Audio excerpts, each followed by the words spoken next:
Maricel Soriano, nagpakayaya kay Kim Cho.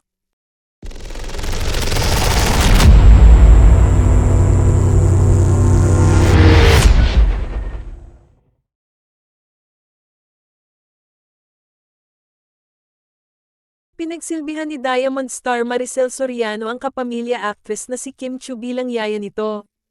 Tampok ng latest vlog ni Maricel ang pagiging yaya for a day kay Kim. Mapapanood sa naturang vlog ang pagsama at pag-alalay ni Maricel sa young actress habang nagtatrabaho ito bilang host sa It's Showtime. Nag-good vibes naman ang mga netizen base sa kanilang mga comments sa comment section ng vlog. Nakangiti ako sa buong video. Sana magkaroon ng more teleserye o movie si Inang Maricel at Kimi. I enjoy watching this. Wala pa rin kupas si Madam Maricel Soriano, comedy man or drama. Queen talaga. And I love Kim Cho as well. I hope she will find a partner she truly deserves soon. Miss na namin yung mga comedy show at movie ng nag-iisang Maricel Soriano. Number 1, walang kupas.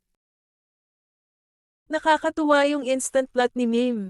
Gagaling nila haha. Sana magkaroon ng comedy drama movie project si Kim at Ma'am Maricel. Or Mano po Ith with Maricel, Chris and Kim naman. Idol ko po kayo both.